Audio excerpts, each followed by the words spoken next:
So today, these leaders that you see here, they have decided to come together so that they can fight for the common man, that is Wanjiku. And I want to tell you that today, as we launch Team Wanjiku, there are other like-minded leaders like us who are out there and who we are also appealing to come together with us in this journey. So, members of the fourth estate, I want to take this opportunity to welcome my brother, Honorable Ndolo, just to say one word, and then Honorable Kalembe, then Honorable Livondo, and then we invite our principals, Moses Kuria and Honorable Mike Sonko, to also say a word. Thank you very much, our spokesman. Thank you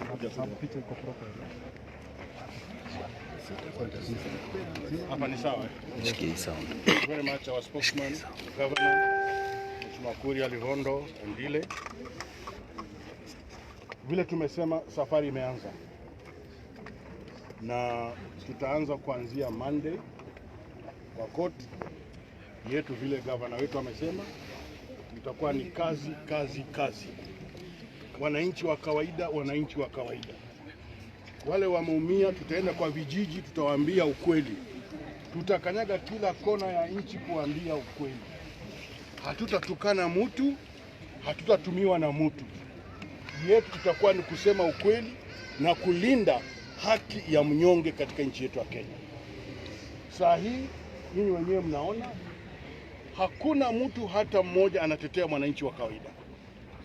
Ni siasa tu 24/7. Kwana mtakula siasa, hakuna mtu atakula siasa.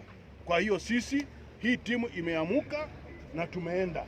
Na mtusaidie ndugu zetu, sio kama mnasaidia sisi, mtakuwa mnasaidia mwananchi wa kawaida na Mkenya yule amenyanyaswa kutoka asubuhi mpaka usiku, hajui atapata chakula wapi, hajui watoto wataenda wapi. Watu 12 kwa nyumba hawana kazi, ni mdomo ya wanasiasa. Mungu awabariki.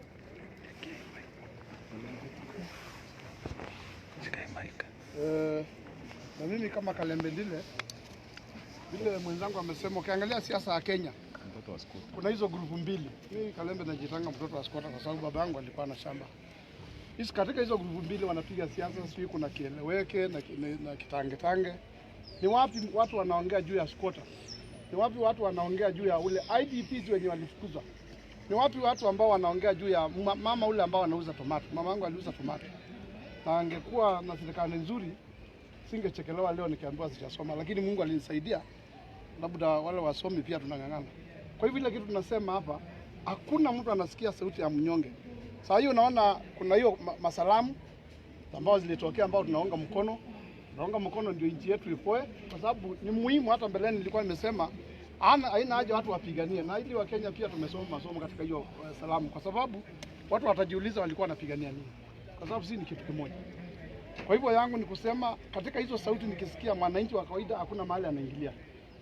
Na vile nimesema hapa ndani, watu wanafikiria, unajua polisi tulikuwa katika harusi yao, lakini pia wao wamefinywa. Mtu amebeba bunduki ya kilo 7 na analipwa shilingi 24,000. Na angalia wa Kenya vile wamejilipa. Hiyo sio sawa. Kwa hivyo tukiwa tunatetea hiyo timu yote, kwa sababu ungekuwa na polisi imelipwa vizuri. Na ni vizuri tumeona magistrate wako hao pia waangaliange. Unakuta wanaenda kukimbizwa, mtu anakimbizwa anachukuliwa kama 50. Ile ambao wamepokonya pia bodaboda. In fact kama president na si president yu waziri Rotich angekuwa mtu mzuri, angesema Mercedes zote zilipe kodi ya kila wiki, hata sio kila mwezi, kama 1,000 ama ongeza hizo vitu kwa mafuta. Lakini akiongeza mafuta pia ata-affect bodaboda na mtu wa kawaida. Kwa hivyo angetafuta njia nyingine ya kutaxi watu. Kuna watu wana pesa nyingi dunia hii ambao zinakaa bure. Kwa hivyo wangetafuta njia nyingine, lakini si kubebesha mzigo ule mtu ambao atabeba mamangu akiwa ni mgonjwa. Kwa hivyo hiyo ya Monday tunaomba, na hapo gavana wataturuhusu siku hiyo, bodaboda zote tukutane kotini Monday. Bodaboda zote zile za Nairobi wale watapata nafasi. Hata kama Kalembe atatoa shilingi 10 ni fuel, Si ati nalima kidogo na inavuka kuku. Siwezi kosa pesa ya mayai hivi niuze niweke bodaboda mbili. Kwa hivyo wote Monday tukutane. Na wale hawatafika hii timu itaendea bodaboda wa kule Migori, tutaenda kwa bodaboda wa ule kule ambao ni Mombasa ambao hawawezi kufika huku kwa sababu ni lazima tushikane na tupiganie hii nchi. Hii nchi hatuwezi kubali iende tu watu wakiona. Unasikia watu wanaambiwa msifanye siasa na bado wanafanya. Kwa hivyo ni lazima na mambo ya ufisadi pia iangaliwe.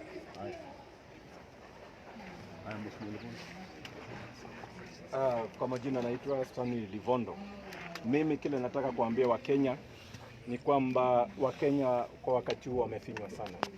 Ukiona timu kama hii imejitokeza, kwa sababu hii ndio timu ambayo ni ya vijijini, mashambani. Kitu ni hivi, wanyonge wanaumia.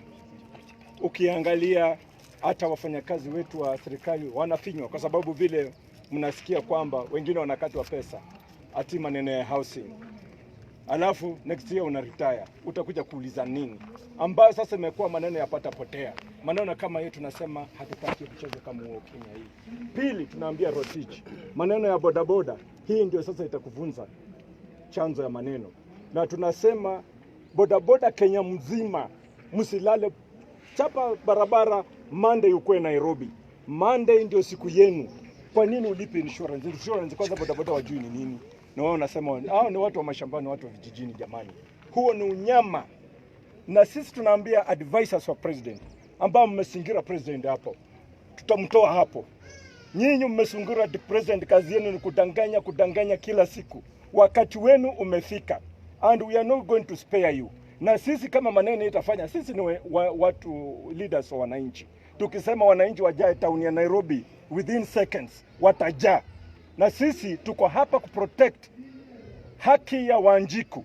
Ni Wanjiku inamaanisha yule mtu wa chini, akwe Wafula, akwe Kombo, akwe Hosman, ni Wanjiku. Tunasema haki yao paka ipatikane. Na hakuna mchezo wakati huu kwa sababu hakuna mtu ambaye ametetea mwananchi. Mwananchi anaumia tu. Wafanyakazi wetu wa serikali wanaumia tu. Hakuna mtu ambaye, na ukiangalia wale ambao wamepewa maofisi hata hawakujua, tujua walitolewa wapi, sijui hata waliokotwa wapi. Hawa sasa ndio wa kusema na kufanya maneno yote. Na tunasema wakati huu mtatoka. And we are not joking. Haki itendeke. Hata kama budget imesomwa, mtarekebisha, mpende msipende. Kuna mheshimiwa Meso hapa, wacha aseme tu jambo moja. Alafu Moses Kuria. Mimi naitwa Bwana Meso. Mimi langu ni kusema ya kwamba Rotich is totally misled. Na hii rais hajahusika. Ina hakika ya kwamba ni jambo au njama ya kufanya rais aonekane ni kama hajali mwananchi wa kawaida. Na sisi sababu tunatambua Kenya hii Mheshimiwa Mike Sonko ndiye anasimamia sana maskini na kupigania mwananchi wa kawaida. Na ni sababu yeye ni kinara katika hii team sasa Wanjiku. Tafadhali wa Kenya wote tukiungana na rais hata pamoja tupiganie Wanjiku. Hili jambo la bodaboda, kusema bodaboda hata yeye mwenyewe hana pesa ya mafuta, alafu nasema alipe comprehensive insurance. Yes, insurance ina protect maisha yake ndio, lakini tuangalie naye gharama ya ile insurance. Na huyu mtu ambaye anaelezwa lazima uwe na comprehensive insurance ndio kwa barabara. How many can afford that? Sasa tunaomba wananchi wajitokeze. Sisi Jumatatu tukiwa nyuma ya Mike Sonko tuko kotini kupigania mwananchi wa kawaida. Moses. Pesa na kazi. Timu Wanjiku. Ningetaka kusema maneno matatu peke yake. Maana mengi tumezungumzia huko ndani. La kwanza ni kwamba mmeona vile siasa ya Kenya inaenda. Wiki moja imepita tu tunaona huko Murang'a watu wanaenda mpaka kwa kanisa kupigana kwa kanisa. Jana mnaona mpaka wengine wakilia huko Murang'a. Maana imekuwa kama ni utoto. Imekuwa kama ni mzaha siasa Kenya hii. Na kuna watu wengine hawajali maisha ya mwananchi wa kawaida. Mbona wewe jina lako lionekana linapepea juu? So mimi nikajipata na nimeongea hii maneno mara kwa mara kwa nyinyi wanahabari. Nikajipata peke yangu. Nikajiuliza, je, nani anatetea mwananchi wa kawaida zaidi ya hizi siasa zikieleweke tanga? Ndio nikaenda nikamtafuta ndugu yangu gavana Mike Sonko. Kamuza, gavana, mimi na wewe hata kama kuna mahasla zidi original ile zaidi, mbona tunamwachilia mwananchi wa kawaida? Tukashikana na viongozi wengine hawa wako hapa, tukasema lazima sisi tukue ndio bali kwa kuwa na kieleweke na tanga, tushikane pamoja ndio turudishe siasa ya Kenya hii pale hapo, sio personality, ni ikuwe ni siasa ya issues za mwananchi, issues za mtu ambaye ako Nyamakima, ambao unaona juzi tulikuwa na shida huko, issues za mwananchi wa kahawa, issues za mtu ambaye ni mvuvi wa samaki, issues ambazo ni za mwananchi ambayo yeye hataki kujua siasa inaenda upande mpaka upande huu. Maana tukiona vile tumeona wakati huu, naona kuna shida. So tunataka kumshukuru gavana Mike Sonko na viongozi ambao tuko nao leo, kwa vile tumekubaliana kushikana. Na acha kuniwaambie, hata naongea hivi tu. Mimi na Sonko na viongozi tuko hao. Sisi ndio tuko na Wakenya, my friend. And from now we are going to demonstrate. Sisi tuko na Wakenya. Sio mchezo. Tutaingia Kisumu, tuingie Mombasa, tuingie Garissa na turudishe Wakenya katika ile kujua kwamba sio mimi kama Moses Kuria. Na sio mambo ya Mike Sonko. Ni mambo ya mwananchi wa kawaida. Hiyo jambo ya kwanza. Jambo ya pili ni hii maneno ya bodaboda. Na mimi naongea hapa nikiwa naibu wa mwenyekiti wa kamati ya uchukuzi. Tayari vile tuko bodaboda hawawezi wakamudu hii bima ya third party. Vile iko tumejaribu kuambia, tulikuwa waziri Matiang'i aanze kuimplement hii sheria yake tarehe 1 mwezi wa 5. Ameshindwa. Kwa nini? Kwa sababu tunajua sio ati bodaboda amekataa kulipa hiyo insurance. Ni vile hawawezi. Sasa pale inakuwa hawawezi, tunaongezea mzigo mwingine. So mimi nataka kuambia waziri Rotich, tusipotafuta mbinu nyingine, hawa wana bodaboda, hawa mahasla, hawa wananchi wa kawaida hawezi maneno. Na sisi ndio tutaendelea kuongea na yeye, lakini kwa wakati huo mimi tukishirikiana na gavana Sonko kutoka Jumatatu na viongozi ambao tuko nao hapa, tutaingia kotini kusimamisha hiyo kodi, hiyo bima, tuhakikisha kwamba mwananchi hasra mtu wa bodaboda hawezi. Na vile Mheshimiwa Saimu amesema, tuwaulize wana bodaboda siku ya Jumatatu kesho, endeleeni na kazi kama kawaida. Sisi kama watetezi wenu, sisi kama viongozi wenu, tutaendelea maisha kama kawaida. Asante. Tukimalizia ya mwisho, kumekuwa na hii mjadala kuhusu hii house allowance ya bunge na kotini tumeamrishwa. Mimi kwangu naamini, sababu hata nyinyi wanahabari mko na house allowance, naamini kwamba hakuna makosa. Lakini mimi ndani niseme hivyo, na koti ishasema turudishe pesa. So mimi nataka kusema kama Moses Kuria, kwa muda wa wiki moja nitarudisha pesa yangu ambayo nimelipwa tayari milioni 1 karibu na nusu, mpaka koti iamue kwamba tulipwe, na tukilipwa na nyinyi mnyamaze. Asante. Haya, Mheshimiwa Governor. Wenzangu wameongea, maybe niseme hivi. Nafikiri wanasiasa wana mislead wa Kenya. Kura bado ni 2022. Na wale wanasiasa ambao wanatembea kila mahali wanaongea mambo ya urais ya 2022. Sisi hatujaona mtu akitetea Wanjiku ambaye ametuweka sisi kwa viti. Hii mambo ya bodaboda, mimi rais ni rafiki yangu, napenda serikali, nitamsupport rais kwa ile big four agenda yake. Lakini kwa hii ya bodaboda, hiyo tunaenda kotini kesho kupinga waziri Henry Rotich. Hiyo sisi, Monday, pole ni Monday. Hiyo sisi hatukubaliani nao kama viongozi, na sisi ati tuko siasa hapa. Hapana, Wanjiku wote 70% ya Nairobians ni maskini ambao sasa hivi wanakosa hata pesa ya matatu. Kwa hivyo sisi hatutakubali kufanya siasa na maisha ya Wakenya. Nimeona mambo ya demolition za vijiji. Tuko tayari sisi kupartner na investors, kupartner na national government kama vile Marigoini slum upgrading inaendelea. Tuko tayari kusupport rais kwa njia inayofaa. Hebu angalia Rongata Rongai, Kajiado County.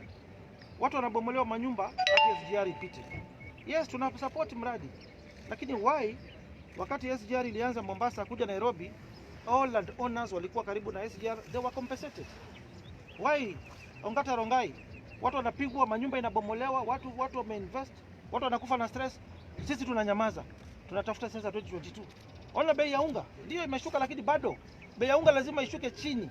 Mimi nakumbuka when I was an MP nilifanya demonstration mpaka kwa the current president akiwa deputy prime minister, minister of finance, tukasema unga bei lazima iende chini. Sisi tumejisahau kama viongozi, na hizi bodaboda ndio Wanjiku walipanda kwenda kupiga kura. Najua watu wengi wanaanza siasa pesa nane. Sisi kwa sasa hatuko siasa. Sisi kwa sasa ni kuhakikisha Kenya, Wanjiku, mwananchi wa kawaida, haki yake inasimamiwa. Mambo ya housing levy tunashukuru ile organization imeenda kotini, imesimamishwa, na tutajienjoy pia kwa hiyo tusimamishe. Na nataka watu waelewe sana kwa mtandao, tukisema tunadifa na vitu kadhaa tukubaliani nazo, haisemi tunapinga rais. Hapana, watu waache kujisahau, hata wale wako ndani ya serikali. Angalia kama Nyamakima, maduka ngapi zilikuwa zimefungwa, kila mtu amenyamaza mpaka tulipoanza fujo na kwa tayari kupigania haki ya wananchi. Rais ameenda huko, amesema within 3 weeks makontena zitareleasiwa. Na sisi kuonesha tunajali maslahi ya wanyonge, hiyo maduka ya Nyamakima tumesema hivi, sababu wamesuffer for over almost 1 year. License yao ya 1 year tunaenda kuwaive. 1 year hawatalipa license kwa sababu ya the suffering ile ambayo walipitia wakati mali yao ilikuwa imeshikwa, maduka zao zilikuwa zimefungwa, wengine tunajua mpaka wamekufa sababu ya stress. Hiyo ndio uongozi tunataka Kenya. Tusisahau mali tumetoka kama serikali, tusisahau Wanjiko. It is very wrong.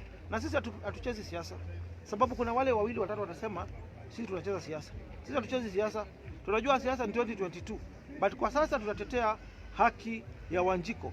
And I'm appealing to all the leaders countrywide, wale wako na mind kama hii yetu ya kutetea Wanjiko, mkuje tujiunge na sisi tuweze kutetea mwananchi wa kawaida kwa sekta yoyote ile hapa nchini Kenya. Swali, iko swali? Talked about defining government projects. Your friend Mheshimiwa Mbugo has going to put challenging the rollout of the new currency. Do you support maybe the same? No, Mheshimiwa Mbugo akona right yake kikatiba, akona constitutional right. We can be friends, we can differ on some issues, then we agree. Mimi na yeye tuwezi kosana, we are brothers to so many, akona right yake. Lakini kwa hiyo ya currency nishamwambia mimi siko na yeye kwa hiyo, kwa sababu yeye hataki. I think article 235 sub article 4 inaongea mambo ya statue kuwa nyuma pale kwa picha ya noti ya currency ya ile mpya ambayo rais alizindua. Unaona, mimi ni mtu wa kwanza kuchange pesa zangu. Mimi pesa sasa zangu zote nimechange, niko na new currency. Na ukiangalia ile statue pale nyuma, you know, and you see a statue is not an individual. Na picha ya founding father Mzee Jomo Kenyatta kwa pale nyuma mimi na support, because this KICC was constructed during President founding fathers akiwa rais, na Eastern Central Africa hakukuwa na nyumba kama hiyo. Hata Asia mahali kama Singapore 1970 hakukuwa na nyumba kama hiyo. Hospitali kama Kenyatta National Hospital ilikuwa inaitwa St George's Hospital, kwa hospitali kadogo, lakini sababu ya legacy ile the founding father Mzee Jomo Kenyatta alileta aka expand hiyo hospitali. Mambo mingi yamefanyika kwa nchi wakati wa Kenyatta, unlike what used to happen in other countries, for instance Uganda and Zimbabwe, where Idi Amin Dada alikuwa anachukua mashamba za watu na nguvu, anaua hata watu. Robert Mugabe anafukuza Wahindi na njia mbaya, but angalia Kenyatta alikuwa anafanya nini? He was talking to these white settlers, akaita wakulima wale wana pesa kibiashara, aka approach hawa wawekezaji wengine walikuwa wanafanya biashara pamoja in partnership na wao, wengine wakasalenda mashamba kwa bila forsiwa na mtu, wakaenda kwa nchi zao. Kwa hivyo mimi hiyo siko pamoja na mheshimiwa, and he will remain my friend. Haimaanisha ati sababu nasema mheshimiwa amepeleka hiyo kesi hivi, akona constitutional rights zake, but mimi siko na yeye kwa hiyo. Mimi na support serikali. Picha former president, the first president ikuwe pale, because yeye ndio ametukomboa kwa beberu. He was jailed for 7 years in Kapenguria to fight for the freedom of this country. So there is nothing wrong kwa picha yake kuwa pia pale. maybe any current president tutapinga, but babake, the current president and the founding father, his image must be there, his portrait must be there. Na ndaenda pia kotini kupinga huyu ndugu yangu. Na hatukosani. Tunapendana na hatukosani. But those are my views in regards to the new currency. Hiyo new currency, hii mic yako, hii ni manyoya. Right now, na hiyo ni mic. there is a conflicting interests, especially when it comes to monies that is supposed to go to the counties. Rotich said that the government is willing to give 310 billion. Yes. The Senate wants it at 327. Yes. The National Assembly wants it at 316. As the governor, what is your take on this, considering that some of your colleagues have been advocating for even more allowance? More funds. I support what the Senate has proposed, because as a county governor of Nairobi, we need more funds in Nairobi. For instance, if you look at our recurrent expenditure in Nairobi City County, Nairobi took on a very big wage bill. We pay over 1.2 billion every month. Bado hujaweka statutory disbursements our staff. We have over 13,000 staff in Nairobi City County. Na bado we have to pay for insurance of this staff. We have to pay for their KRA. For instance, since I took over, I've paid KRA over 2.9 billion just for our staff. I've paid lab trust over $1 billion. I've paid lab fund over $1 billion. So there is need, lazima to push, we advocate for these funds zikuje kwa counties. And we saw juzi the Court of Appeal gave a ruling, mambo ya oversight. We are ready to be oversighted by the county, I mean by the Senate and by the County Assembly as well, because the Senate is empowered under Article 196, sub-Article 3. The Assemblies are empowered by Article 185(3) to oversight us. But the control of funds, the Court of Appeal, I think in clause second last paragraph of the judgment that was delivered, walisema the funding of the counties, kama kuna county kuna shida and there is need for funds to be suspended in that particular county, that power is with the CS finance. But we are with the Senate in this. I think there is, yes, we need more funds as since counties. Honorable Kuria is here, are you going to talk to him, to talk to his colleagues to allow it climb above 316? I've said at times people differ or disagree to agree. So we will be lobbying also some members of parliament. Lakini I think there is a mediation committee iliwekwa. We will keep on talking to parliamentarians, and then we see if they can rescue the counties, because right now we are in a sort of a crisis. Asanteni sana because of time. Is there any plans that you put in place to work together with the women representative of Nairobi in regards to development of the county? Yeah, in terms of development, we are ready, and I stick to my earlier statement I made during the Madaraka Day celebration. You saw us bringing down buildings which were on top of the ecosystem. I mean, on Nairobi River, buildings which were constructed on road itself, sewer lines, drainage. Those conditions are still there, and it is not Sonko who came up with this law. This is the Physical Planning Act. Nobody is supposed to put up any structure on top of a river, on top of a drainage or sewer line. If these structures zinajengwa kwa njia kusaidia wananchi, we are ready, but they must comply with the law. There is nobody who is above the law. You saw the other day we even brought down billboards belonging to Brookside. Yeah. We brought down billboards belonging to Senator Sakaja. Even her own billboards, we brought them down. So Nairobi, we do not condone impunity in any way. And even I said it 2 days ago, the dual carriage that was supposed to be constructed from Kangemi all the way to the airport, the other one was going to somewhere past Mololongo. This project was supposed to be done in 2010 because it was funding by the World Bank. But because there are some buildings in Mombasa Road which had encroached on the buffer zones and the road itself, kwa siasa mingi, a task force was formed, ikasimamishwa. Yeah, and I want to repeat it again today, ndo Nairobians wajue we don't condemn impunity. When the southern bypass was being constructed, there are churches, schools, private properties they were brought down. Even some section of Ole Sereni Hotel was brought down. So this Mombasa Road dual carriage must be constructed with capital letters. And we have already arranged with Minister Macharia, because that project has been undertaken by Kenya. the work of removing the structures which have encroached on the road reserve and the buffer zone should be given to Nairobi City County.